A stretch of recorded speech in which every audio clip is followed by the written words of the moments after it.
What would happen if all seawater on Earth turned fresh? In that moment, Earth's freshwater crisis would be solved, but most humans wouldn't realize the danger approaching.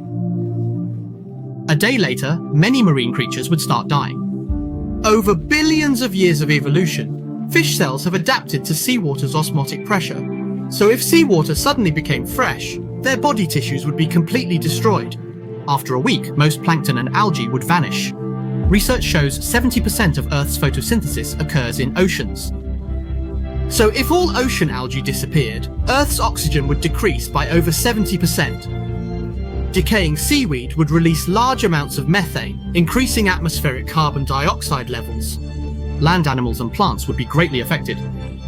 The greenhouse effect would intensify, starting a vicious cycle. After a month, all marine life would be dead and refrigerated seafood supplies would run out. Most coastal fishermen would lose their jobs and the entire marine industry would collapse. A year later, Earth's climate would change dramatically. With no salt, seawater density would decrease, eliminating ocean currents that regulate climate. Extreme weather near the equator would increase. The continents would face unprecedented storms and rain.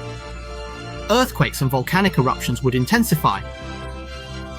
In just 1 year, Earth would become uninhabitable for humans. Ocean salt is crucial for Earth's balance, playing a vital role in maintaining it. Early oceans weren't as salty as they are now. They contain much less salt.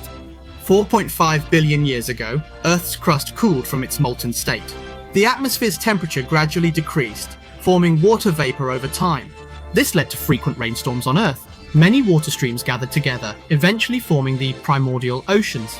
As these streams flowed into the oceans, they eroded soil and rocks along the way, breaking them down and producing various salts.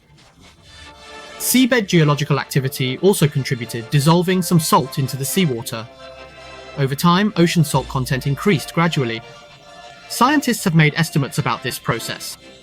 If all the salt in seawater was spread evenly on Earth's surface, it would stack up to the height of a 40-story building.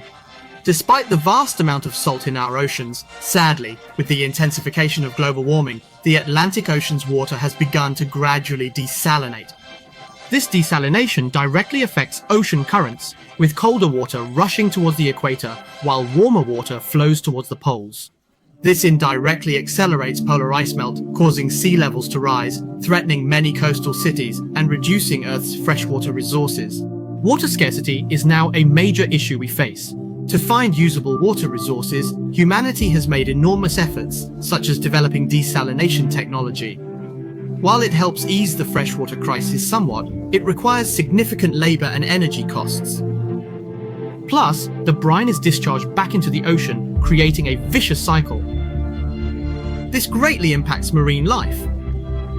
So fundamentally speaking, desalination isn't the solution to water scarcity. The most effective measure is conservation and cherishing our dwindling water resources. Only this way can we protect Earth and ensure humanity's continued prosperity.